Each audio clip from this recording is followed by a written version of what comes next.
Saudara-saudara terkasih, pada bacaan-bacaan didengarkan dalam hari Minggu biasa yang ke-16 ini, kita diajak untuk semakin memiliki semangat yang benar di dalam kemuritan kita. Beberapa hal yang boleh kita renungkan bersama. Yang pertama adalah keramahan atau hospitality. Kiranya inilah selalu yang harus kita kembangkan sebagai murid-murid Yesus. Memiliki sikap keramah tamahan, keterbukaan hati, seperti ditunjukkan oleh Abraham, maupun juga bagaimana Marta dan Maria menyambut Yesus yang berkunjung ke rumahnya.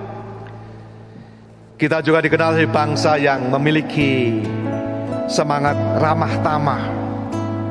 Dan moga-moga ini yang boleh kita rawat, kita jaga, sehingga melalui berbagai macam hal yang kita lakukan ini, kita juga boleh ikut berkontribusi, bukan hanya bagi kemanusiaan, tapi juga bagi dunia ini.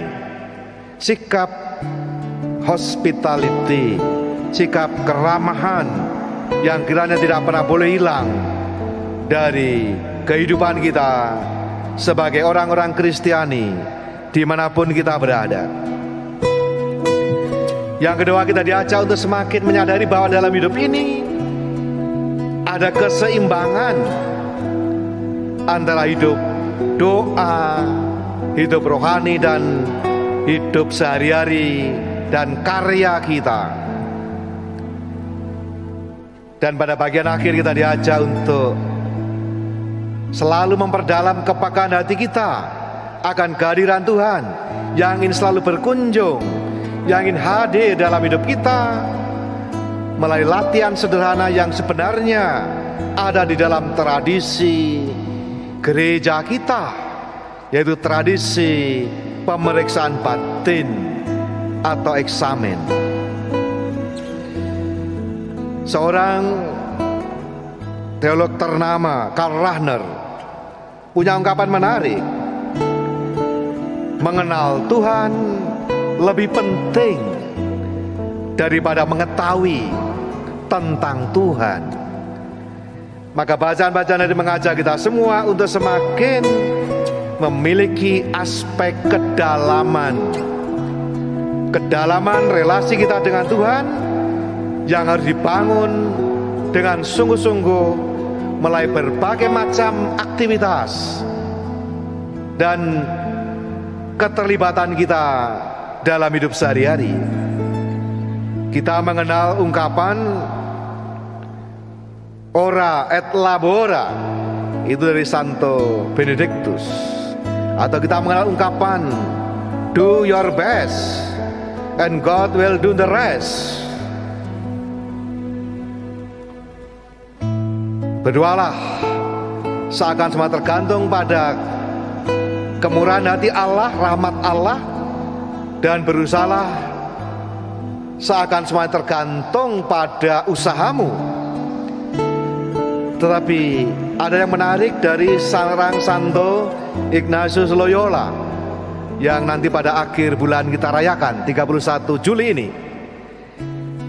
yang punya ungkapan yang sedikit variasi modifikasi dari ungkapan yang tadi kita dengar.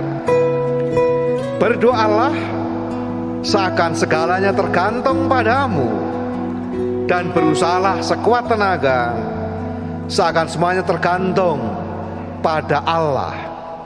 Nah, ini gabungan sedikit beda-beda tipis tapi bisa berbeda maknanya.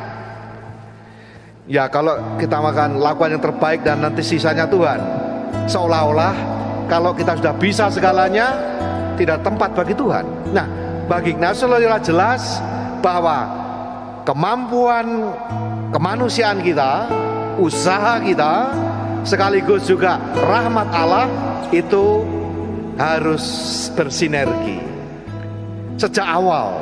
Jadi bukan nanti kalau ternyata mentok baru panggil Tuhan. Kalau begitu Tuhan hanya menjadi semacam ban serep yang hanya dipakai kalau darurat. Nah, tidak. Ignatius justru mengajak kita semua untuk bagaimana sungguh-sungguh dalam setiap apa yang kita lakukan, kesadaran penuh di hadapan Tuhan akan Allah yang sedang berkarya, sekaligus juga bahwa yang mengundang kita untuk ikut serta dalam karya itu.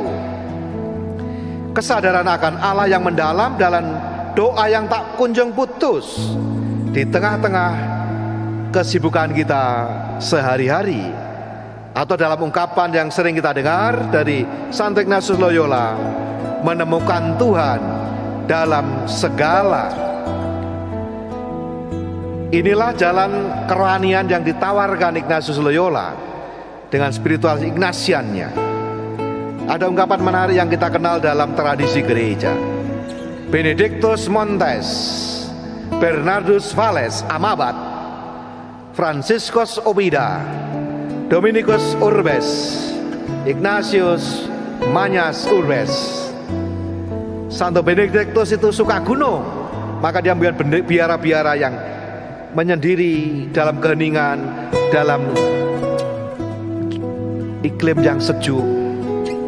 Bernardus memilih di lembah-lembah, Franciscus memilih kota kecil, Dominikus kota besar, dan Ignatius memilih kota-kota metropolitan.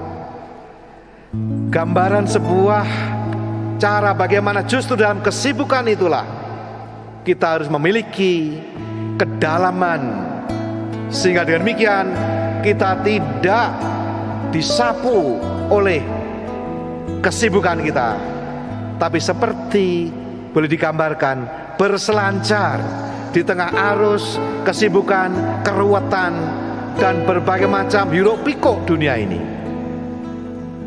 Santo Benedictus menggambarkan Allah sebagai keindahan. Dominikan mengkontemplasikan kebenaran Tuhan. Lalu bagaimana Ignatius? Ignatius menggambarkan Allah yang berkarya, Allah yang berjerih payah, Allah yang terus-menerus bekerja di dunia ini dan mengundang setiap orang Kristiani untuk bersama-sama dengan Allah berkarya dalam hidup ini. Maka ia menemukan sebuah cara berdoa, contemplativus in actione, berkontemplasi dalam aksi kesibukan sehari-hari, menemukan Tuhan dalam segala. Bahwa bagi Yesus perjumpaan dengan Tuhan tidak dialami di dalam doa-doa formal, tapi juga dalam aktivitas di mana kita melalui tindakan-tindakan dan karya-karya kita, dalam kasih yang kita lakukan. Disitulah kita juga menemukan bagaimana Tuhan hadir dalam seluruh aktivitas kita. Tentu saja tidak berarti bahwa kalau demikian lalu doa formal, ibadat brevier tidak penting, tidak. Tapi justru dua hal ini harus saling membuai, menjadikan hidup kita semakin mendalam, tapi juga semakin bersemangat di dalam seluruh aktivitas kita. Bagi Ignatius, doa merupakan perjumpaan kasih dengan Tuhan, karena tidak selalu dalam doa formal, tidak terikat pada waktu tempat tertentu dan terpisah dari aktivitas kita, melainkan kita boleh mengalami kehadiran Tuhan yang akrab, yang hangat dalam setiap aktivitas itu. Maka ia menemukan sebuah cara kontemplasi dalam aksi, menemukan Tuhan dalam segala. Dalam sebuah tulisannya, Ignatius mengatakan demikian: aku Ignatius tak ingin kamu menjadi saleh dan suci hanya ketika merayakan misa atau ketika kamu berdoa.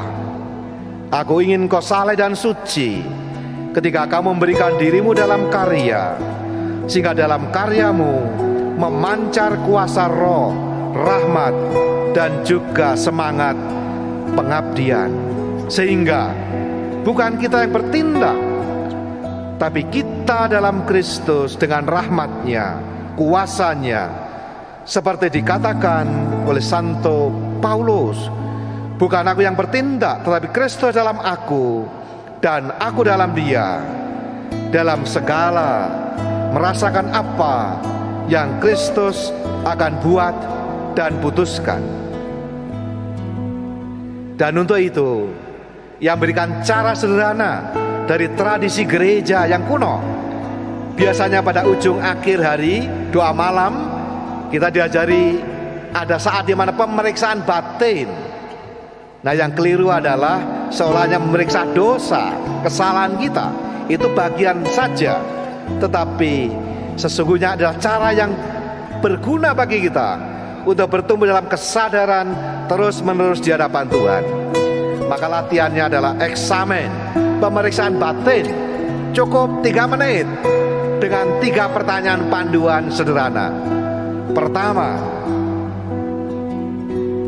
apa yang terbaik hari ini yang aku katakan, yang aku lakukan, dan aku mengucap syukur pada Allah Bapa.